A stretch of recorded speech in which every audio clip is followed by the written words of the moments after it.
Hey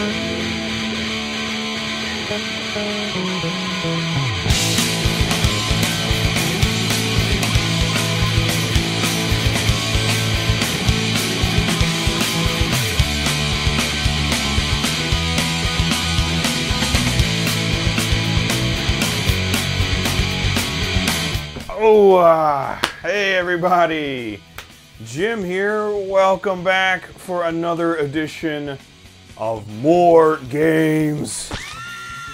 And boy, oh boy, it's been a little while since I've done one of these. Mostly because as of late, when I've been going on my game hunting trips, I've mostly been picking up games for other people. Haven't been picking up a lot of stuff for myself lately. And especially within the past like month and a half or so, almost 2 months, I played a lot of Zelda. So I'm not gonna feature Zelda in this video. I think I'm gonna give that like its own dedicated video to just sort of talk about it, because that was such a huge game and I sunk a lot of time into it. And I've got some thoughts. I have some thoughts on it. So that's something for a different day. But in the tradition of more games, I have half a dozen new games I've picked up recently. Some really good stuff in here. Actually, I would say all the games here are good. It's just some of these, I wonder if I really needed to pick up a physical copy of them. But we'll get into that a little later during kind of like the halftime show. But we're going to take a look at 6 games I've been playing on the Nintendo Switch recently. And we're going to get started with these 3 right here. And the first game we're going to take a look at today, it's this one right here. It is called Canon Dancer.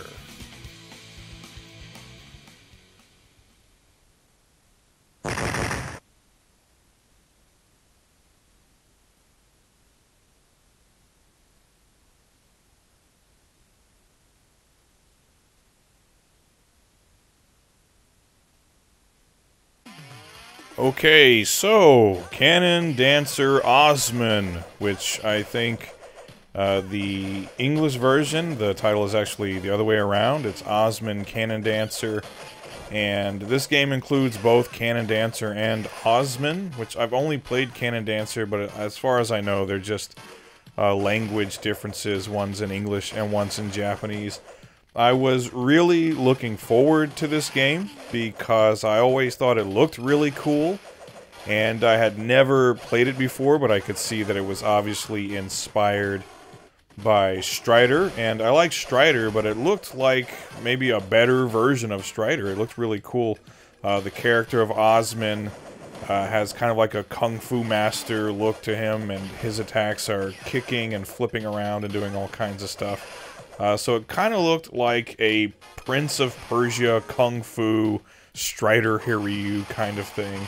And that's what it is, and it's fun. It's just a straightforward action game, and kind of unfair when you first start playing. I kind of wanted to like just like run through and annihilate enemies, and then it was like I was just like dying immediately, like over and over again. So I was like, okay, so maybe I need to be at least a little bit methodical here. My instinct is to just run full speed and kill everything, but that wasn't really an option. Unless, this game does include some additional, like, cheats and options and things, so you can actually turn on invincibility, which in an arcade game like this kind of, like, kills the purpose of playing it, right? Because the idea is to get as far as you can on, like, 1 credit, or just finish the game and as few credits as possible. And it's really short. It takes like 25 minutes to play through this game. So it's pretty fun while it lasts, and it has decent graphics. The sound design is like okay, I guess. The sound design is really kind of generic, but it looks pretty good, and the gameplay is fun. Again, it is very much just like a Strider kind of game. And there are some other gameplay things you can turn on. They're like bonus options in this game. So, for instance, the original game doesn't have like a double jump, which would be like really useful in this game. So they included a double jump that you can turn on in the additional options menu. So you can get like double jump and other various things. You can turn on invincibility just while you're jumping, or invincibility while you're attacking. and other kind of things like that. But this game is very scant on other kinds of bonuses. Typically, like, when I pick up a game like this, I'm hoping, like, I don't know, there's just going to be, like, some bonus materials and things to make it worth picking up. Because, again, you can finish this game in 25 minutes, and it's fun, but it's over really quickly. So if you're going to, like, actually pay to have, like, a physical copy of a game, you want a little more bang for your buck. So this is a game that I would say, if you're just, like, looking for something to play and you want to, you know, buy a new game that'll keep you playing for a little while, pass on this one. Go ahead and play, you know, get this, like, digitally or get a ROM on MAME or something and enjoy it that way. Yeah, I wouldn't recommend picking up the physical version just because, not because it's a bad game, but just because you'll finish it very quickly, and then there's not really much in the way of, like, bonuses and things to really keep you occupied. It would have been cool if they would have had, like, the original version and then some sort of, like, updated HD version, or, you know, they made some extra stages or whatever. That way you could, you know, instead of just finishing this game like 25 minutes, you can finish it in 35 or 40 minutes. Something like that would have been cool. But as it is, this is pretty bare bones. So yeah, good game, but I can't recommend picking up the physical copy just because it's too short. But regardless, I had fun while it lasted. Canon Dancer, Osman.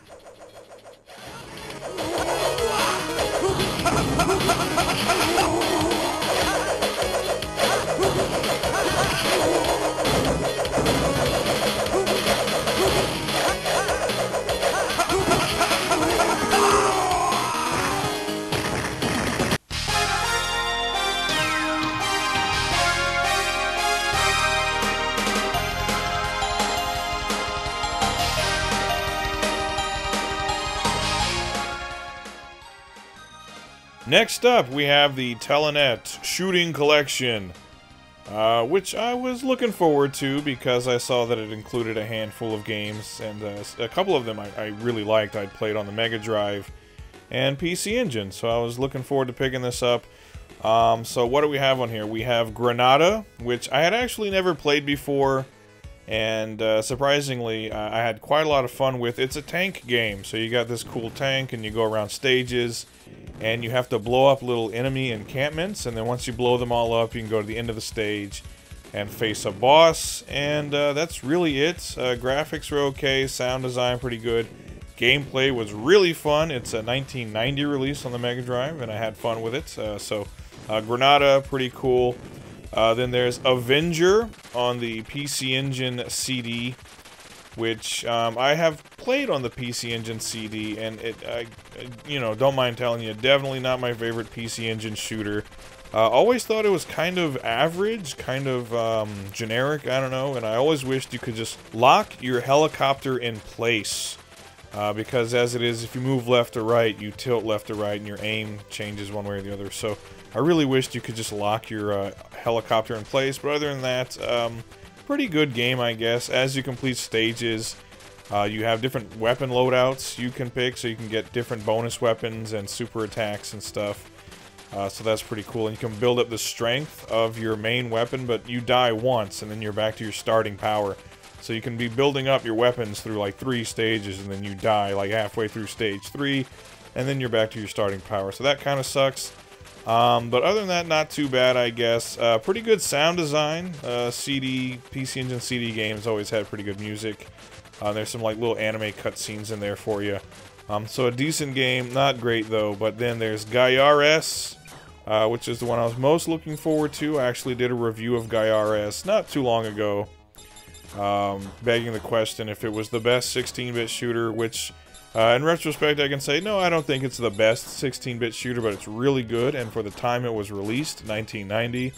Amazing game, great looking game, great sounding game too, really great soundtrack, just everything good, and the gameplay is super solid, but I kind of forgot how just incredibly difficult this game is, but I don't need to say too much about it because, again, I did a full review on it, so if you want to, you can go and check that out. But Garron, that's a classic, really great game. And then there is Psychic Storm, which was another PC Engine CD game, and Psychic Storm is pretty fun. A vertically scrolling shooter. You have your Your fighter jet, you have a few different ones to choose from that have different weapon systems, but then you can collect power-ups, build up sort of a transformation bar. So instead of having a super bomb, you can turn into like a super mutated form, I guess, almost like a biomechanical thing. And then you've got your invincible for that short time. Then you have really powerful weapons as well. And then all of the bosses are like big, monstrous things. The first boss, actually, pretty much looks like Biollante from, I think, the Godzilla movie. I think this is called Godzilla vs. Biollante or something like that.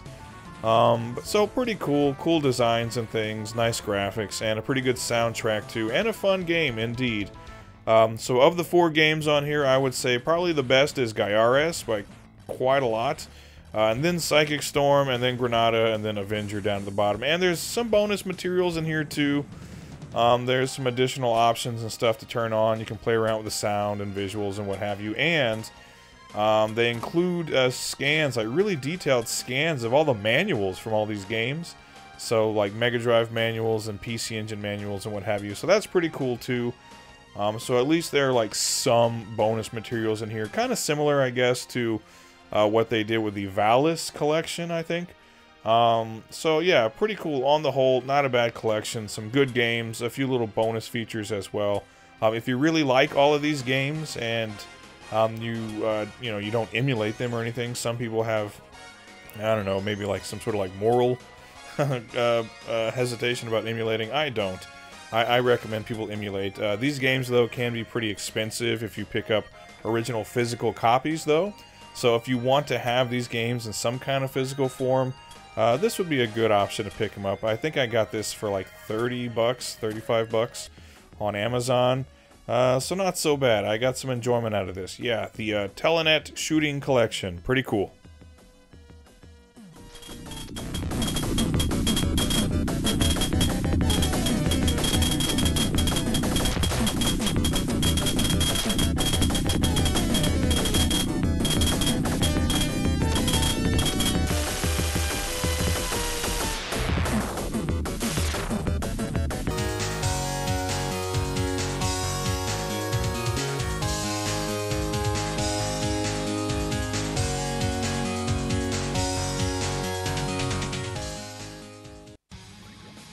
Next up, we have the Batsugun Saturn Tribute Boosted by City Connection, which this is one I was hesitant to pick up because I had heard that their previous Saturn ports had been really bad, which this is a port of the Sega Saturn version of Batsugun, which I used to own for quite a while and played and really enjoyed. But after playing the cave shooters that City Connection ported, Death Smiles and Akai Katana, and having fun with those, I figured I'd give this a shot because, again, I do like Batsugun, even though I'm not terribly good at it. And this is pretty good. I read online that there are 6 frames of input lag, which I would like to know what does that really equal as far as like time between when you press the button and when there's an action. Is that like a 1/10 of a second or something? Because I played through this game and I didn't really notice it at all. So whatever it is, I think you'd have to be like someone a little bit obsessive about that kind of thing to even notice, because I played through the game again and didn't particularly notice it. I didn't feel like I was any better or worse at the game because of it. But there it is. And it does include the 2 versions that are also on the Saturn port. So there's like an original mode and then there's an arranged mode. And the arranged mode, really, it had graphical improvements and the soundtrack was arranged as well. That's one cool thing about this one, is it includes, I think, like 4 different soundtracks. So I looked and it's got the PCB, the original Saturn soundtrack, the arranged Saturn soundtrack, and then the boosted soundtrack, which is really good. It's kind of similar to the Mikado releases of the Raiden games. They had different artists come in and make their own kind of like super soundtrack for the game, so different people made arranged versions of the BGM for different stages, and they did something kind of like that with Batsugun too, so that's pretty cool.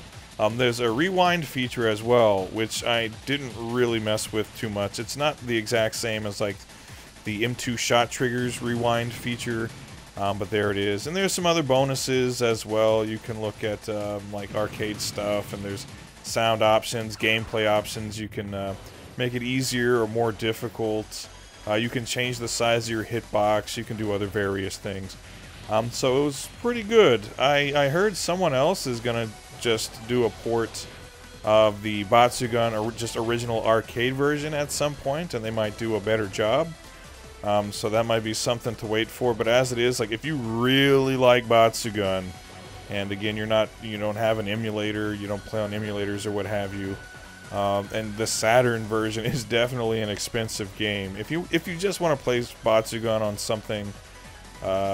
And also, I mean, it's pretty cool that you can play these like on the go, you know, if you're playing them on Switch, which I like to do sometimes if I'm on the train and I'm like taking a long trip, maybe like an hour and a half, 2 hours outside of town.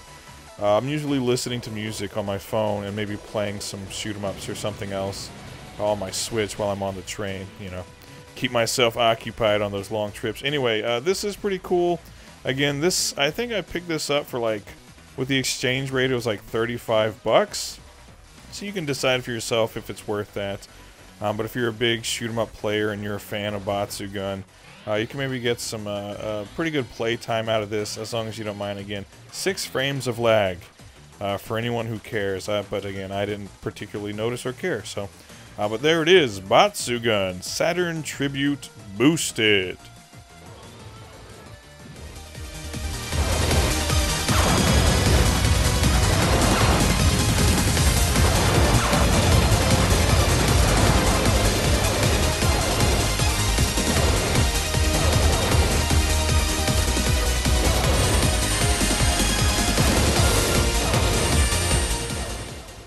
Alright, that is 3 awesome games down, 3 awesome games yet to go, but first we're going to take a little bit of a break, so check this out and we'll be right back. The order was given to advance. Make all necessary preparations. Over. Roger, Charlie. Let's go. We're on top of it. Let's move out. Over. Roger, Gunhead. Men charge. Hurry up! What's happening? With the most excitement, you must play the PC engine. Gunhead has just gone over the speed limit. That's right. Let's play it. Let's get it. Gunhead will be released on July 7th. By Edison. Okay, and we're back. And before we get to the next 3 games, I did want to take just a quick little moment to talk about something, and that is these first 3 games that I featured, Canon Dancer, Batsugun, and the Telenet Shooting Collection.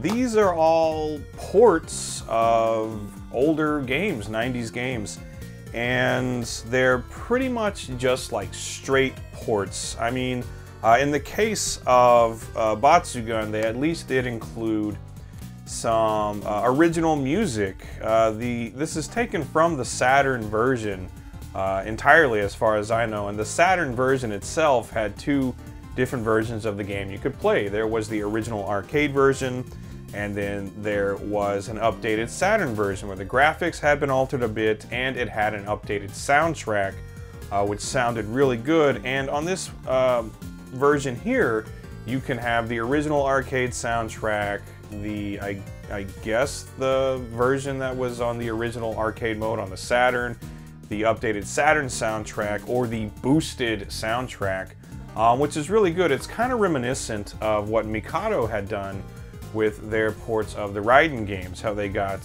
various musical artists to make their own remixed versions of tracks from those games, and totally original tracks to replace the original soundtrack. And that's cool. You get a bunch of different variations of music to choose from, because when you're playing a shoot-'em-up, you might not realize how important the music is. It kind of gets you into the action. You know, music evokes emotion, and so it can bring that kind of like intensity and fast action kind of feeling that you want to complement gameplay in a shoot 'em up. So that's pretty cool. But for the most part, like Canon Dancer especially, I was really looking forward to this release, and it really is just straight up Canon Dancer. And you can play the English or Japanese version. There's not much to this game. There's kind of a rewind and fast forward feature, that's all well and good. And there's like extra cheats, like invincibility and things like that, which kind of kill the purpose of playing a game like this. If you just turn on invincibility and then there's just no challenge to it at all. For a game that's already so simple and short, you can finish it in like 20-25 minutes. I didn't necessarily see why that was like totally necessary to be redundant. But it was there anyway. And then the Telenet shooting collection, again, straight ports of the Mega Drive and PC Engine games. And they did include like the manuals, the original manuals for the games, which is kind of cool. But there's not a whole lot of extra fluff in these, is what I'm getting at. So with that being considered, like I picked these up because I like having physical versions of games, and I play a lot of games on my Switch right now, especially if I'm at home. If I'm gonna play a game, I'm playing on my Switch, and if I'm taking a long train ride somewhere, like an hour, hour and a half, I'll probably have my Switch with me and just bust out some quick shoot-'em-ups or something. But for everyone else, for people who aren't like collectors, are these like totally necessary? If you can play these digitally, or, I mean, to be fair, like Canon Dancer, you can play this on MAME. The rest of these games, I'm sure you can play on emulation somewhere. So I feel like for people that really want to play these games, but they're not necessarily like hardcore about having physical games, and they don't have any moral qualms about emulating games and what have you, these are not entirely necessary. I'll say I enjoyed playing all of these games, but I would have gotten just as much enjoyment out of them playing them on the original hardware that they were released on, or playing a ROM. So there's that. Especially as of late, I've been getting more into emulation as I've been having guest reviewers on the channel, and they want to review like arcade games I haven't played, or like old NES games maybe that I haven't played, something like that, and I don't have a copy on hand. I'll go to emulation, and for the most part you can get stuff emulated almost perfectly. So things like this, they're a nice treat. They're cool to have on a shelf in your collection. You can pop them off and play them whenever you want to, but unless you're a die-hard collector of physical media, they're not entirely necessary, but still cool nonetheless. Anyway, rambled on long enough, get off my soapbox. We got 3 more awesome games to take a look at, a couple more shoot-'em-ups, and then something completely different. So everybody check it out. This is Tony Hawk Pro Skater 1 and 2.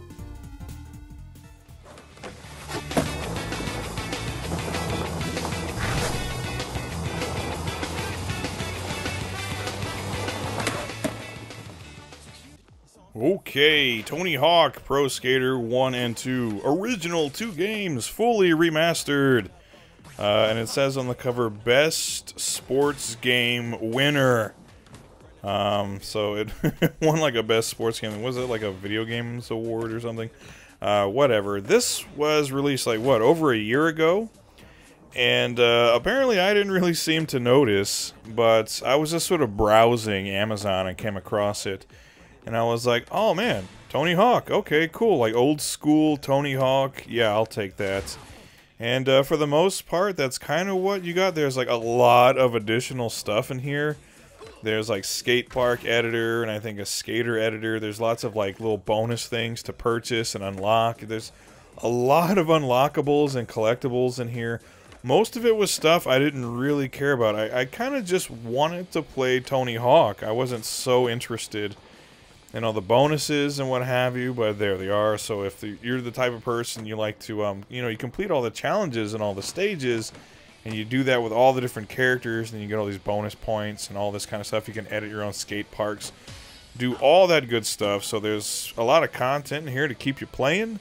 But really, I just wanted to skate with like my favorite skaters from back in the day, namely Rodney Mullen and Tony Hawk himself, and like Bob Burnquist.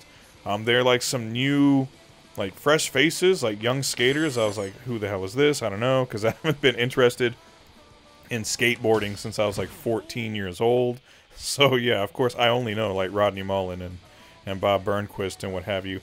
But still had fun with it. I'm not the Tony Hawk player I used to be, that's for sure. I used to absolutely crush it at the Tony Hawk games, just getting insane scores and all that goodness. Maybe I need a little more practice on here. But essentially I just grabbed Rodney Mullen and went and played through, I don't know, maybe like half a dozen stages, just completing some challenges, and really just kind of skating around and just having fun. I wasn't too concerned with completing challenges or anything like that. Maybe that's just, you know, as I'm getting on in age, like when you're 14 and all you have is to play video games, it's like, yes, I want to beat all the challenges, I want to get everything, etc., etc., etc. Now as a man in my mid-30s, I'm like, you know, I really just want to skate around as these characters and pull off some combos or whatever. Not too terribly interested in like being the best at Tony Hawk anymore. But still, really fun. And since there's both games and you can just go in and out of each, there's a lot of courses to play on, a lot of skaters to play with, and again, all those bonuses and stuff. That's all really cool. And as for the soundtrack, I was so happy they brought back a lot of the music from those original games. As soon as Primus, Jerry Was a Race Car Driver kicked in, or that, what is it, Superman by Goldfinger, which I don't even like ska music or anything like that, but in the context of Tony Hawk, it's like perfect music, even though they still include like Rage Against the Machine and they suck, but well, what can you do? Yeah, I guess kind of a mixed bag, because some of the music on these games I absolutely love, and then others is just like, it's annoying, but you can skip all the stuff you don't really want to listen to, so that's fine. Anyway, had a lot of fun with this, and whenever I get like a spare 30 minutes or an hour, I'll pop this back in and play some more, maybe unlock some more courses, and have a little fun. But yeah, if you haven't already and you like these games, Tony Hawk 1 and 2, this is a pretty damn good collection. Pick it up if you are so inclined.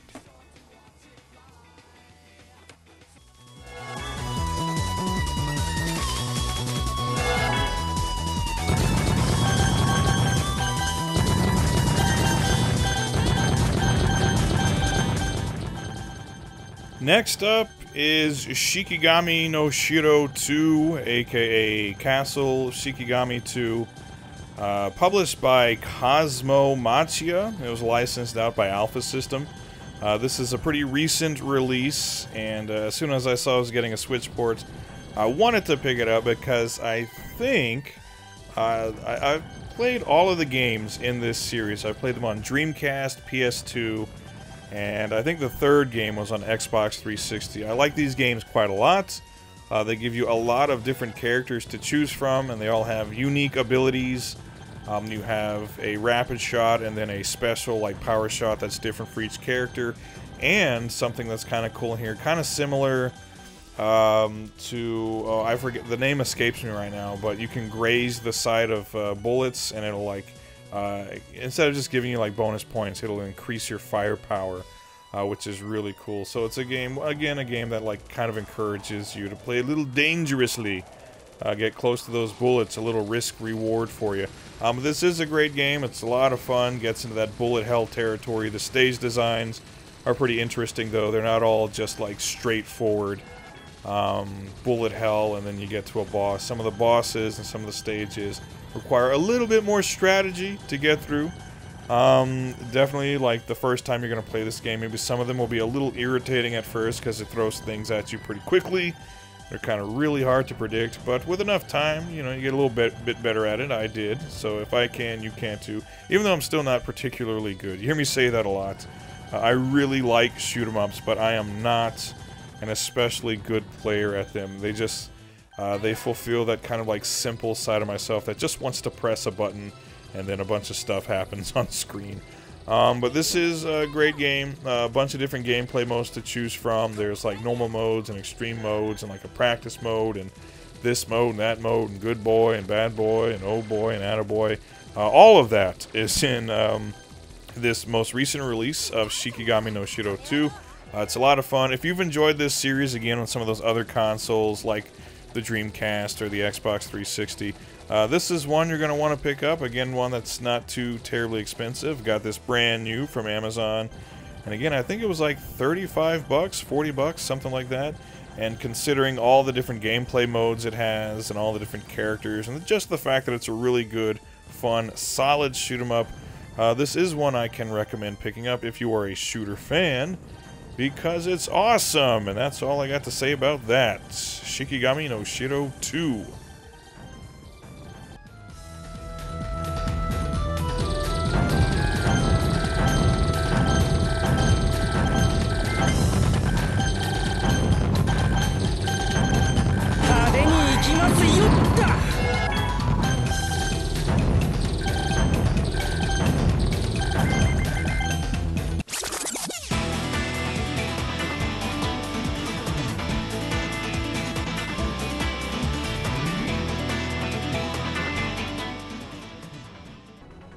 And last, but certainly not least, we have a recent release, or at least a recent physical release. It is Drainus.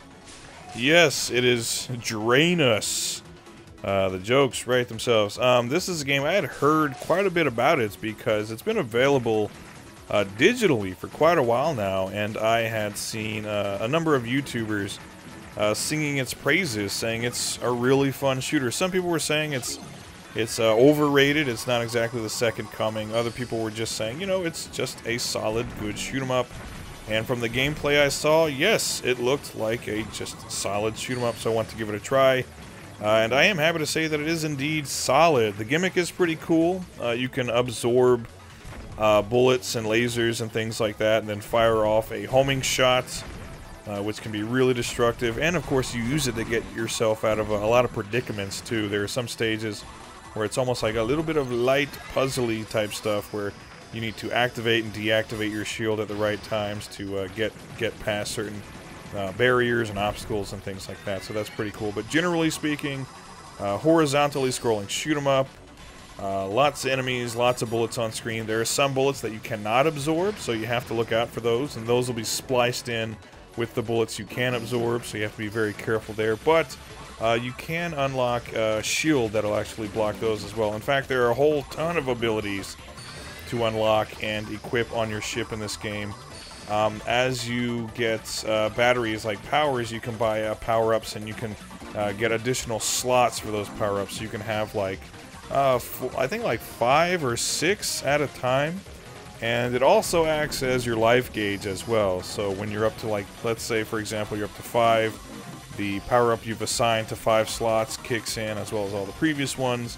But if you take a hit, you lose health, but you also lose that power-up, and you have to get it back. So it was like a little irritating at first, and this feels like one of those games where it's like you have to make a pretty solid, like, clean run through a stage to get through it. Because when you're fully powered up, you can kind of blast through a lot of the enemies and boss battles and stuff. But if you take damage, especially if you die, and then you come back and you're at this like really like awesome boss battle, and then you've got like no power-ups and like barely any health, it just feels like you're screwed. Kind of like a Gradius type of thing, or an R-type, where it's like you're cruising along, you've got all your power-ups, you're kicking some serious ass, and then you die, and now you're screwed. You're like, oh well, I might as well start the game over again.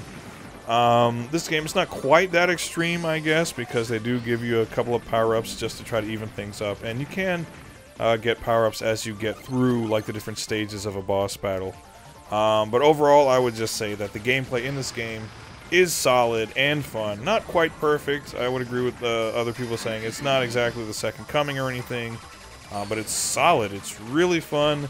Graphics are pretty good too, nice visuals. The story is kind of entertaining. Usually I don't really care so much about the story in a shoot 'em up, but here it's told intermittently enough. I don't like, you know, too much story being thrown into my action games. I don't want to be interrupted too much. But here you can like collect little data tapes and stuff, and you can watch them when you feel like it. And the cutscenes between stages are really short. And if you really don't care, you can just skip them anyway. But cool game. I like the premise of it. It's fun. It looks good. Has a good soundtrack as well. And shortcomings aside, I had a lot of fun with Drainus, and this is another one I can recommend. If you just love having your physical games, go ahead and pick it up physically. Again, it's not too terribly expensive, and on the Switch, you can play it on the go if that's something you're really into. But like I said earlier, this game has been available digitally for a little while now. So if that's more your liking, pick it up digitally. But whichever way you can, I do say, if you are a shoot 'em up fan and you haven't played Drainus yet, go ahead and give it a try because it is really good. In fact, one of the better modern shooters I've played in a long time. I had a lot of fun with this one. Again, it is Drainus, and it is awesome, and it will clean up even the biggest, dirtiest, nastiest clogs you got. Scrap that. Do not put this in like your toilet or something. You're gonna ruin it. You're gonna have to buy another copy of Drainus. Anyway, yeah, Drainus. That's a really bad joke. I apologize for that. Drainus, awesome game. Nice. It will not clean your drains though.